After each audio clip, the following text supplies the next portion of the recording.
আসসালামু আলাইকুম প্রিয় ভাই বোনেরা, সবাই কেমন আছেন? আমি আজকে দুপুরের জন্য কি রান্না করলাম? পাতলা ডাল রান্না করলাম আর ডিম ভর্তা, আলু ভর্তা বানাবো। আমরা বিয়ের অনুষ্ঠান থেকে আসছি, কুরমা পোলাও খাইতে খাইতে মুখ নষ্ট হয়ে গেছে। এখন ভর্তা দিয়ে ভাত খাবো। আমি এখানে লবণ, পেঁয়াজ আর শুকনা মরিচ নিয়েছি। এখানে মরিচগুলো মাখায় নিলাম। এখন দিয়ে দিচ্ছি সরিষার তেল।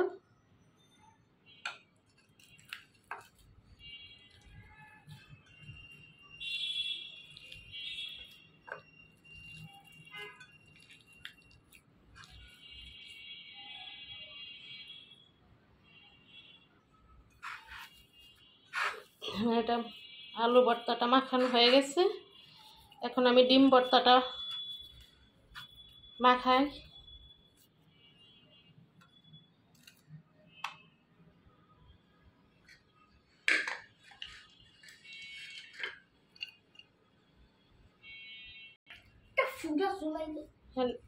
এই যে পেঁয়াজ মরিচটা মাখায় নিলাম, এখানে দিয়ে দিচ্ছি সরিষার তেল।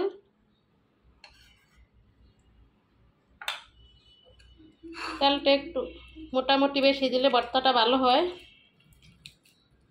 হয়তো বলবেন বিয়ে বাড়ি থেকে আইসা কেন ভর্তা?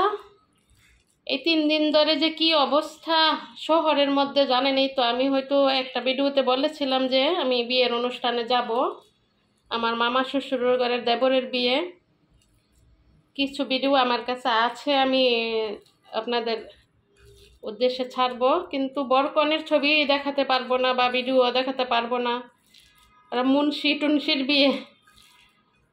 আমার দেবর কোরআনে হাফেজ,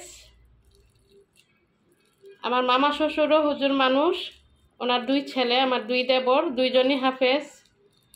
বিয়েও করাইছে হুজুর বউ হাফেজ। ওরা ছবি তুলে না, ছবি তোলা নিষেধ। মহিলা ছাড়া ওদের কনের মুখই কেউ দেখতে পারেনি, আমরা দেখেছি, আমরা যেহেতু মহিলা মানুষ। এই অবস্থা। ওইখানে খাবারের অভাব নেই, কিন্তু শহরের মধ্যে গ্রাম থেকে মেহমান আসছে, অনেক গরম। এত গরমের মধ্যে কিসের খাওয়া দাওয়া? মানুষ অস্থির হয়ে গেছে গরমে। কোনো রোদ নাই, কোনো কিছু, আর বৃষ্টি নাই, এমন রোদ। তার উপর আবার থাকে না কারেন্ট, কারেন্ট চলে যায়, তো কিভাবে খাবে মানুষে?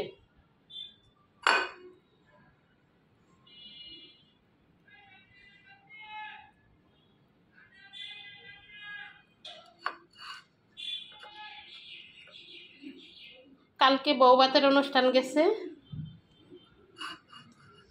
3 পাতিল কাচ্চি বিরিয়ানি রান্না করছে 70 কেজি হাঁসের মাংস দিয়ে।